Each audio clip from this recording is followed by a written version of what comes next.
Olá pessoal, mais uma vez aqui no nosso estudo bíblico.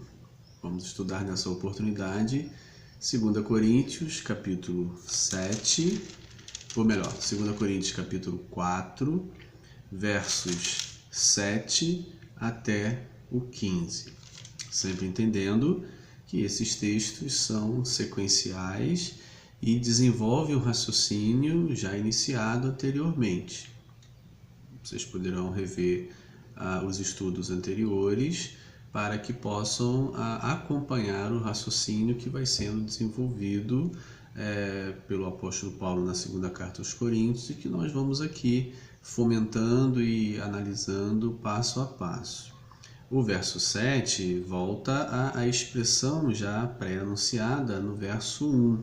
No verso 1 do capítulo 4 ele diz: pelo que tendo este ministério, tradução da palavra diaconia, que significa serviço, ou seja, tendo este serviço segundo a misericórdia que nos foi feita, não desfalecemos.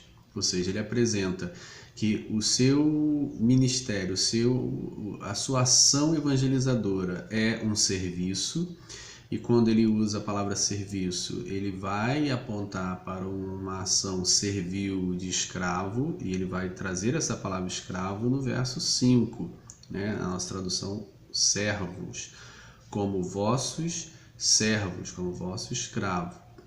Se ele tem uma diaconia, um serviço, então ele é um servo, um escravo. E mesmo sendo uma ação servil de escravo, ele diz que só realiza, mesmo assim, pela misericórdia que lhe foi dada. E isso, então, faz com que ele não desanime, porque se foi dado a ele um serviço elevadíssimo, que ele classifica como um serviço de escravo, mas mesmo assim, elevadíssimo, então ele só tem que ficar animado em ser convocado ou chamado para exercer um serviço que está acima das suas possibilidades, acima da sua condição primária. Então isso anima, quando a gente é chamado para exercer uma função acima do nosso nível, a gente fica animado, e é por aí que ele está trabalhando. Aí ele repete então isso no verso 7, quando diz: temos, porém, este tesouro, ou seja, esta diaconia, este serviço de evangelização, esse evangelho da graça de Deus, esse evangelho da liberdade, como ele diz no capítulo 2, verso 17, onde há o Espírito do Senhor, ali a liberdade, ou seja, temos, porém, este tesouro, este serviço de evangelização, esse ministério em vasos de barro, para que a excelência do poder seja de Deus e não de nós. Bem, então, de uma certa forma, ele está explicando o que ele disse no verso 1. Ele tem um serviço e o tem pela misericórdia. Bem, então, por que Deus deu a ele, Paulo, um serviço que seja de escravo, uma ação servil, se ele não tem nem isso condições de realizar? Então ele explica: para que a excelência do poder, do anúncio, da pregação seja de Deus. Entre várias acusações que o grupo de oposição a ele, em Corinto, faz, está esta que a gente pode destacar. Acusam-no de ser insignificante, de não ter uma postura, da sua presença ser fraca, dele não ter uma postura de um homem importante, ele não tem uma postura de um líder, de alguém que realmente se olha e expressa liderança, expressa confiança. Uma das acusações contra ele é essa, que ele é medíocre no seu comportamento, na sua atitude, que olha-se para ele e não vê nada de importante nele, nada que inspire uma confiança, uma liderança, alguém que seja assim, que tenha postura. Essa é uma das acusações contra ele. Então ele responde aqui, por que Deus deu um serviço tão maravilhoso a alguém tão insignificante? Então ele diz: para que a excelência do poder seja de Deus, para que todo fruto colhido, todo resultado da sua evangelização, da transformação das vidas, não se deposite na glória dele, né? Ele disse também aos Coríntios na primeira carta, no capítulo 2, quando estive entre vós, não estive com palavras de ostentação, de sabedoria, usando uma capacidade oratória para convencê-los a mudar de vida. Apenas apresentei a vida de Jesus como ela terminou, na cruz, né? O Cristo que morre numa cruz como desprezado, né? E isso trouxe a vocês uma transformação. Então, é pela ação de Deus, é pelo Espírito de Deus, e não pela nossa capacidade oratória. Então é basicamente isso que ele está retomando aqui. Temos, porém, este tesouro em vasos de barro. Bem, ele nos remete a Gênesis 2:7, vasos de argila, né? O Senhor Deus faz o homem do pó da terra, do barro, né? Então ele lembra aos coríntios, de uma certa forma indiretamente, que todos nós somos barros, né? Que todos nós somos formados da argila. Não apenas ele, todos nós, mas ele faz isso de uma forma sutil. O que ele quer estabelecer agora no seu raciocínio é que realmente ele admite a sua insignificância, o que seria interessante a gente parar para analisar, porque às vezes quando alguém acusa outro de ser insignificante, desprezível, de não estar à altura do serviço, de não ter as capacidades e condições para se executar o serviço, normalmente essa pessoa acusada, então, reage para mostrar as suas qualidades. Não, realmente, eu tenho condição sim, eu não sou desprezível, eu não sou inferior, eu tenho isso, ou seja, reage apresentando as suas qualificações. Embora Paulo aqui não esteja fazendo isso, mas em determinado momento, lá nos capítulos 10, 11, 12, 13, ele vai fazer isso. Mas nesse momento ainda não chegou nesse estágio, lá é um momento posterior. Não chegou nesse estágio ainda. Então aqui ele realmente admite, ou seja, é interessante que o que se usa contra ele, ele usa a favor dele. Ou seja, a insignificância dele, que era utilizada pelo grupo contrário como uma característica para ele não ser apóstolo, ele justamente toma essa característica de insignificância para dizer, não, por causa disso é que eu sou apóstolo, para que a glória na evangelização não caia sobre mim, mas seja de Deus. Por isso ele lembra vaso de barro. O tesouro é precioso, né? O tesouro é especial, mas o recipiente que carrega o tesouro é insignificante. E não precisa ser tesouro também, né? Se um tesouro carrega outro tesouro, ele ofusca o tesouro que carrega. Mas quando o recipiente é insignificante, é porque a glória está naquilo que o recipiente carrega. Então é nesse caminho que ele está avançando.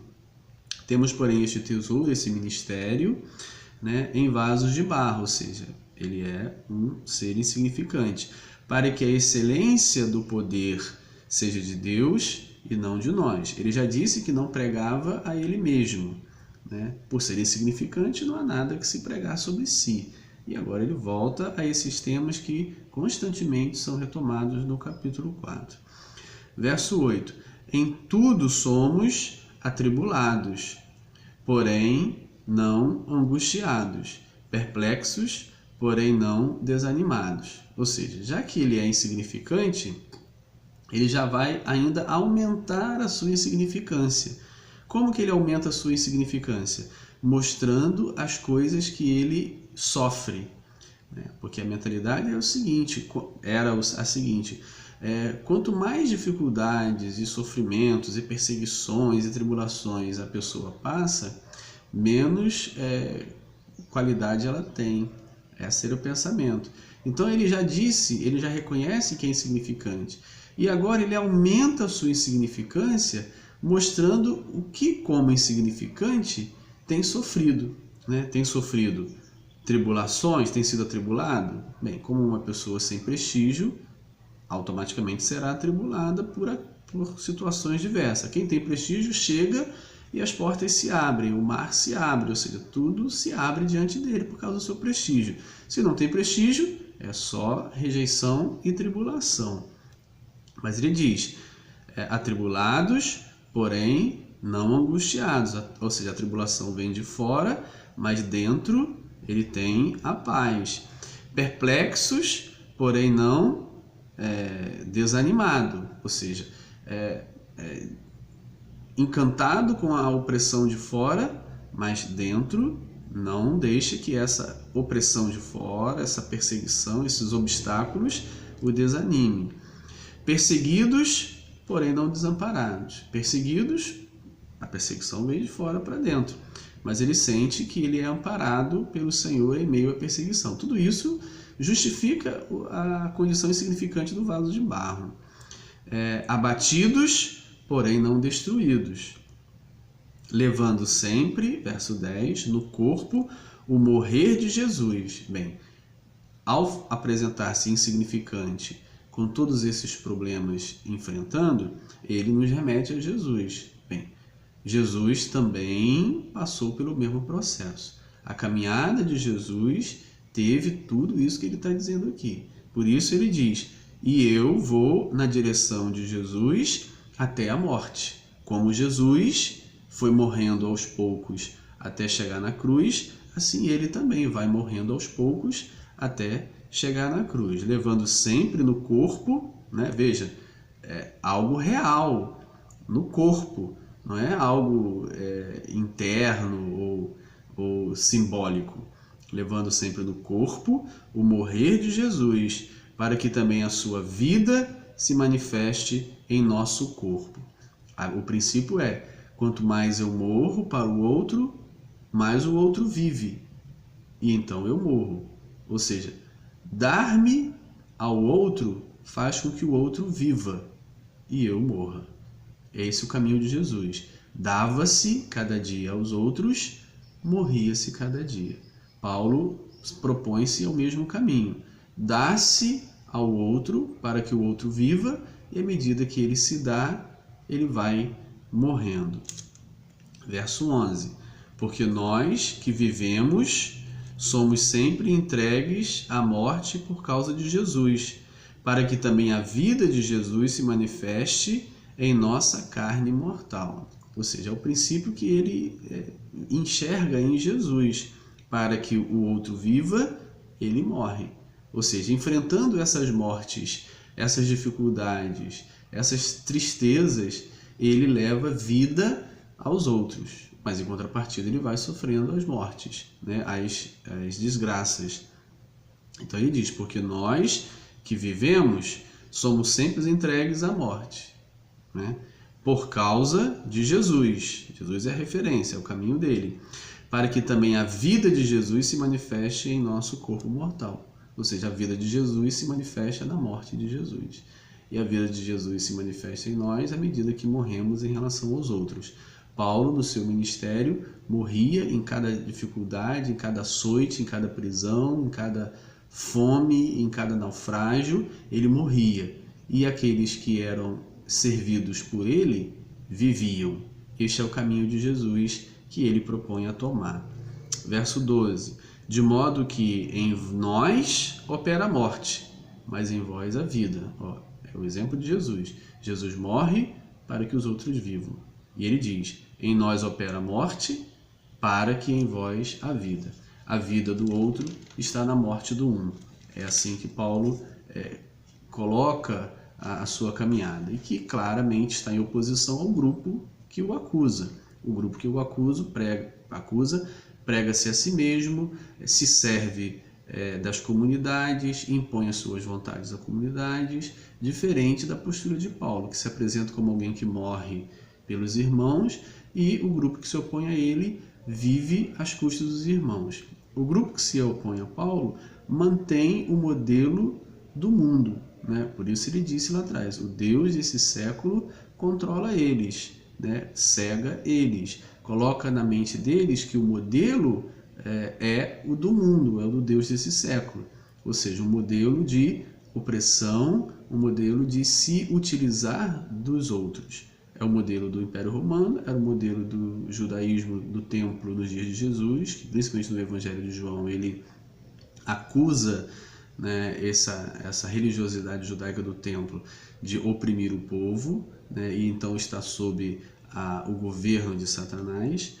Então ele vai trabalhando assim, dizendo que o modelo é o serviço. Verso 13. Tendo, porém, o mesmo espírito da fé, como está escrito, eu criei, por isso é que falei. Ou seja, o espírito da fé, a fé de Jesus, a fé em Jesus, o espírito de Jesus, o espírito que conduzia Jesus. Eu criei nesse espírito da fé de Jesus e por isso falo, por isso anuncio. Ou seja, eu creio no caminho do serviço, né, que o caminho de Jesus era o caminho de servir e não de ser servido. Creio nesse evangelho que liberta e por isso anuncio desta maneira, em oposição ao grupo que o difama. Verso 14. Sabendo que aquele que ressuscitou ao Senhor Jesus também nos ressuscitará com Jesus e nos apresentará convosco. Bem, se é um caminho de morte, se é um caminho de Jesus, se é um caminho de se entregar, se é um caminho de morrer pelos outros, qual é a vantagem? Qual é o lucro? Qual é a vitória? A vitória é a esperança da ressurreição, em que Jesus ressuscitou e nós também ressuscitaremos. Então Paulo agora retoma 1 Coríntios capítulo 15, que ele vai falar bem detalhadamente da ressurreição, como esperança de uma vida em Cristo. E agora ele lembra, por que tudo isso? Por que esse morrer? Por que esse entregar? Por que esse sofrer?